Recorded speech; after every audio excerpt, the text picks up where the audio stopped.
హైదరాబాద్లో వర్షాలపై సీఎం రేవంత్ రెడ్డి సమీక్ష నిర్వహించారు. అన్ని విభాగాల అధికారులను అప్రమత్తం చేశారు. వరద నీటి సమస్య శాశ్వత పరిష్కారానికి చర్యలు తీసుకోవాలని ఆదేశించారు. హైదరాబాద్లోని వరద నీరు మూసీకి చేరేలా ప్రణాళికలు సిద్ధం చేయాలని చెప్పారు. చెరువులు, నాలాలు, ఇతర కాలువలు మూసీకి అనుసంధానం చేయాలని అన్నారు. మూసీ పునర్జీవనమే వరద సమస్యకు శాశ్వత పరిష్కారమని సీఎం రేవంత్ రెడ్డి అభిప్రాయపడ్డారు. రానున్న 2 రోజులు వర్షాలు ఉంటాయని వాతావరణ శాఖ సూచనలున్నందున కలెక్టర్లు జిల్లాలోని అన్ని విభాగాలతో ఎప్పటికప్పుడు పరిస్థితిని సమీక్షించాలని ఆదేశించారు.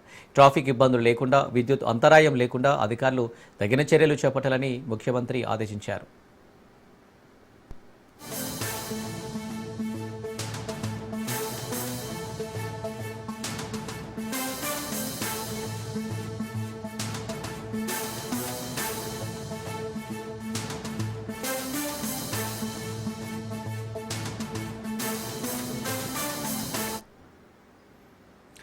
హైదరాబాద్లో వర్షాలపై సీఎం రేవంత్ రెడ్డి సమీక్ష నిర్వహించారు. అన్ని విభాగాల అధికారులను అప్రమత్తం చేశారు. వరద నీటి సమస్య శాశ్వత పరిష్కారానికి చర్యలు తీసుకోవాలని ఆదేశించారు. హైదరాబాద్లోని వరద నీరు మూసీకి చేరేలా ప్రణాళికలు సిద్ధం చేయాలని చెప్పారు.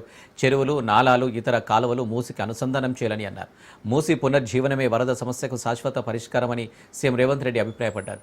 రానున్న 2 రోజులు వర్షాలు ఉంటాయని వాతావరణ శాఖ సూచనలు ఉన్నందున కలెక్టర్లు జిల్లాలోని అన్ని విభాగాలతో ఎప్పటికప్పుడు పరిస్థితిని సమీక్షించాలని ఆదేశించారు. ట్రాఫిక్ ఇబ్బందులు లేకుండా, విద్యుత్ అంతరాయం లేకుండా అధికారులు తగిన చర్యలు చేపట్టాలని ముఖ్యమంత్రి ఆదేశించారు.